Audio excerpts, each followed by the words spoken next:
Hello guys, this is Wotso here to make another Secrets of the Force video. Today I wanted to do it a little bit differently. I didn't want to get a bunch of pictures and videos and stuff. I wanted to try just doing a video of me talking about the subject and see how that goes today. So, sorry if you liked it the other way, but that's the way I'm going to do it today. Um, what I wanted to talk about today was who is going to be the villain for episodes 7, 8, and 9. 7 is already in the early stages of production, so who are they going to choose to lead their new empire against the New Republic? Who is going to be bold enough to take on this strong force? Because the New Republic, although it's young, they've got a lot of planets following them, and so they're building up strength. And the empire is pretty broken up and weak, kind of. So who is going to be willing to face them? And so I've got two theories from what I've researched about it. I think it is either going to be a clone of Darth Sidious, or it is going to be Grand Admiral Thrawn. Grand Admiral Thrawn. Oops. Okay, so starting with Darth Sidious. Now, once Darth Sidious was killed, and so was Darth Vader on the second Death Star, the Emperor's body was destroyed. That was completely annihilated. But his soul and his subconscious just began to float around space. I think this was he was kind of like a ghost or something. But his soul was able to survive the death. So it floated around space for a few years until he got to Biss. And once he got to Biss, he was able to find one of his clones that he had created. And he was able to reconnect with it. So once he had done that, he was able to continue living. But since his clones were pretty weak, he could only stay in them for a short amount of time before they deteriorated and died. So he had to keep moving from body to body. So what he needed to do was find a strong carcass to live in. And his first option was Leia and Luke. He wanted to be in a Jedi, but they both obviously rejected him. So his second option, after consulting Sith spirits, was to go out and find the unborn child of Anakin Solo. And this was the third child of Han and Leia. So once the baby was born, he found the Solos on Anderson, and Palpatine attempts to possess the baby. But his plans are destroyed by Empageios Brand, and he absorbs and destroys the spirit of the Emperor. But during his life, with his new clone bodies, he was making a great stand against the New Republic, my bad.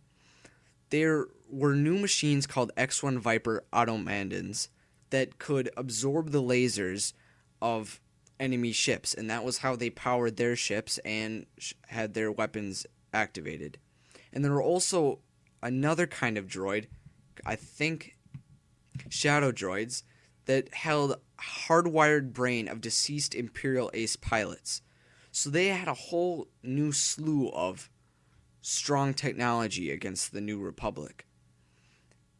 So that is the first option. And both of these options, they were in Star Wars books and comic books, and they're actually present concepts.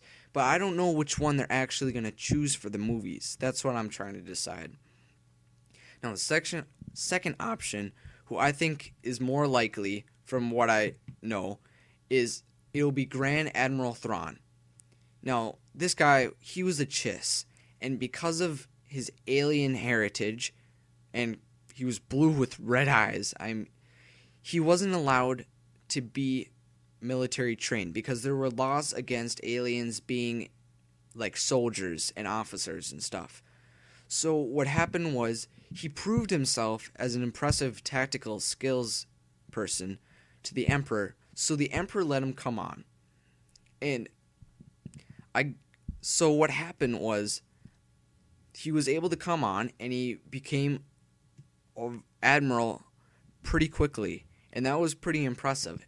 And after the Battle of Hoth, he successfully collaborated with Darth Vader, which obviously is very rare from what we've seen.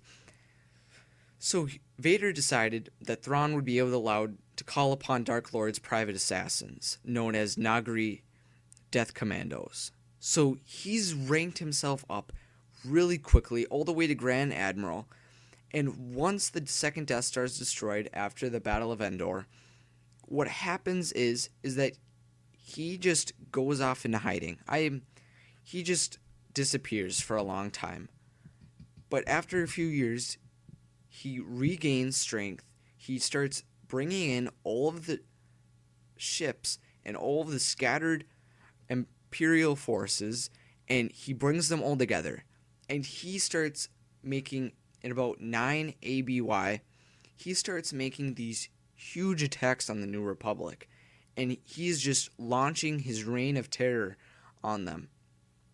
Until one of his attacks, one of his bodyguards finds out that the Empire had actually betrayed his home people, so he killed Grand Admiral Thrawn. But the interesting thing about him is that most of the main villains, they've all been Force attuned, and they've all been able to wield a lightsaber.